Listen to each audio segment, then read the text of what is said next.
Florence, 1397. A 27-year-old banker named Giovanni di Bici de' Medici figured out how to make money appear out of thin air. Not counterfeit bills, not gold alchemy, something far more sophisticated. He discovered that if you never actually move the money, you never have to prove it exists. Within 3 generations, his family would control the Pope, own half of Europe's debt, and invent a financial system so elegant that we're still using it today. Most people think the Medici were just Renaissance art patrons who funded Michelangelo. That's the cover story. The real story is about how a single family rewrote the rules of money itself and convinced everyone it was normal. You're using their invention right now. You just don't know it. Here's what's strange. If you ask most people who invented modern banking, they'll say the Dutch, maybe the English, possibly the Lombards. Almost no one says the Medici. That's by design. The Medici didn't want credit for inventing modern finance. They wanted something more valuable, for it to seem like it had always existed. Think about your bank account right now. You have a number on a screen. That number represents money. But here's the question. Where is that money? Not philosophically, physically. Where are the actual bills or coins that match your account balance? The answer is nowhere. They don't exist. Your bank doesn't have a vault with your name on it containing your exact balance in cash. They have a fraction of total deposits on hand, and they've lent out the rest. This seems normal to you because you've lived with it your entire life. But someone had to invent this system. Someone had to be the first person to look at a pile of gold and realize the pile itself was optional. That person was a Medici. And the reason it worked is the same reason it works today. Nobody asks to see the actual money until it's too late.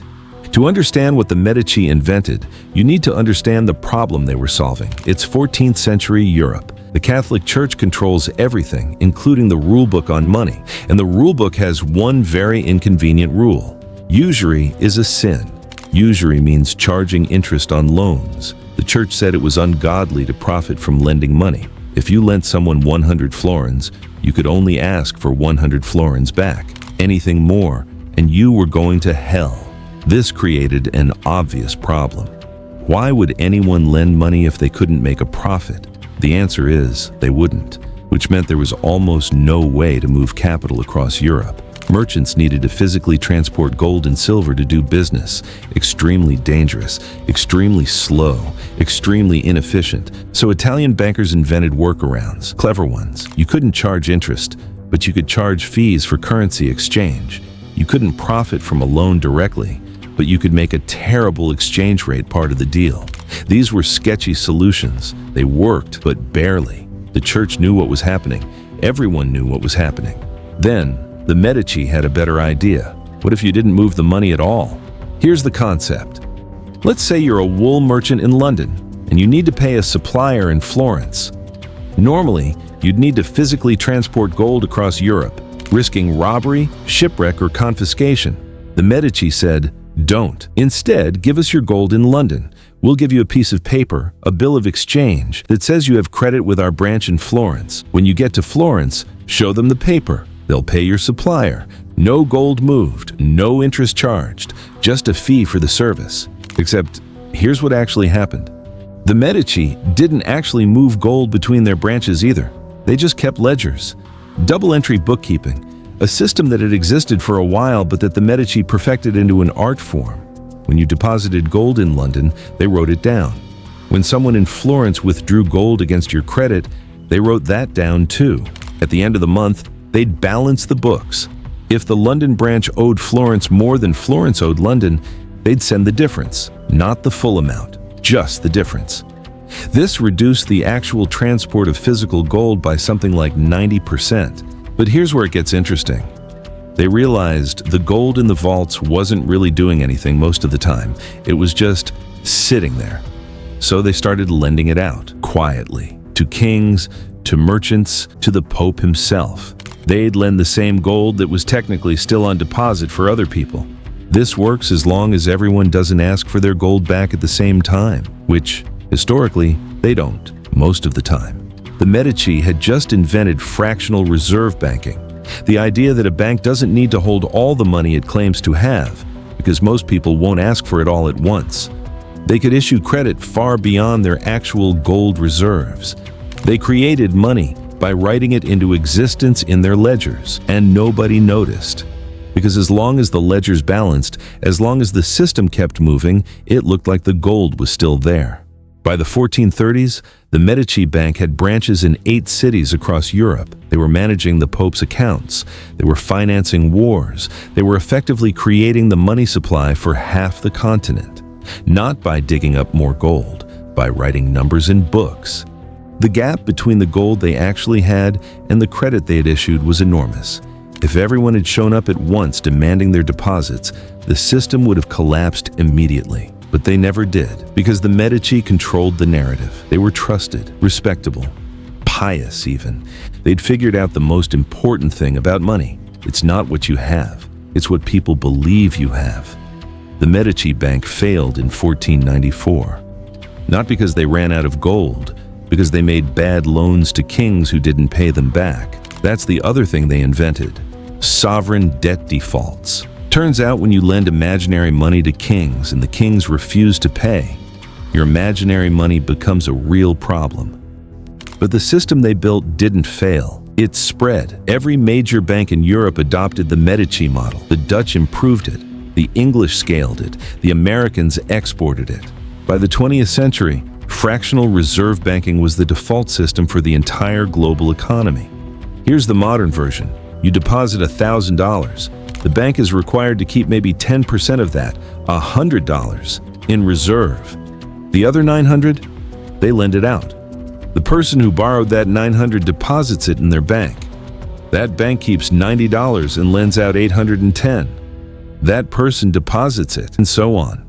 From your original $1,000, the banking system can create $9,000 in credit, not by printing money, by lending the same base money over and over in a chain.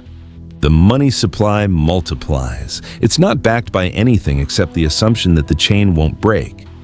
This is how modern economies grow. It's also how they collapse. In 2008, people started asking for their money back. The chain broke. The assumptions failed. Turns out a lot of the money didn't exist. The Medici would have understood this perfectly. They lived it. The difference is they were just one family running one bank. When their system broke, it was a disaster for them. When the global system breaks, it's a disaster for everyone. And yet we keep using it, because the alternative is going back to physically moving gold around, which is absurdly inefficient. The Medici system works, most of the time, as long as you don't think too hard about what's actually happening. Here's what's quietly disturbing about all of this. The Medici didn't just invent a financial technique, they invented a way of thinking about value. Before them, money was a physical object, a coin, a weight of metal, something real that you could hold. After them, money became abstract, a number, a promise, a collective hallucination that only works if everyone believes in it simultaneously. This was a profound shift. It unmoored value from physical reality. It made wealth something you could create with accounting tricks and confidence. It turned money into a story we tell ourselves.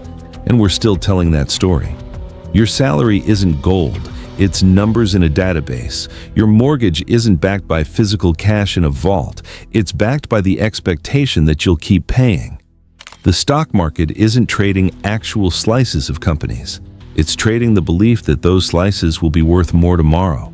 The entire modern financial system runs on Medici logic. The money doesn't have to be there as long as everyone thinks it's there. This has created incredible prosperity. It's also created incredible fragility.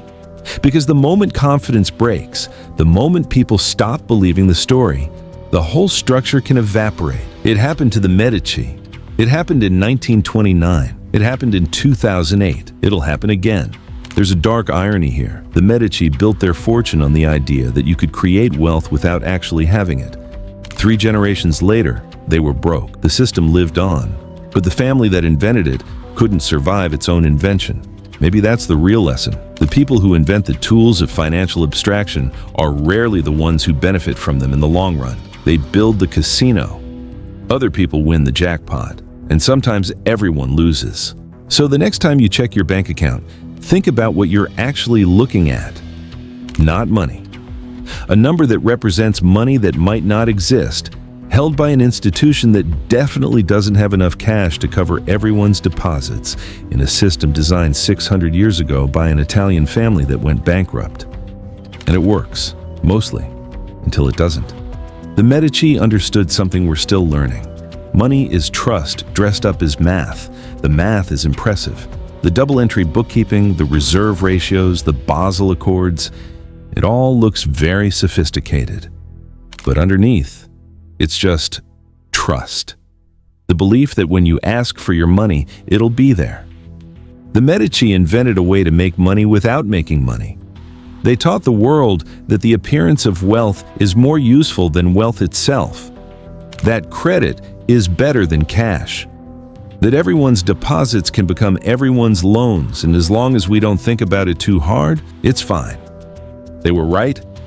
It is fine. Until everyone asks for their gold back on the same day.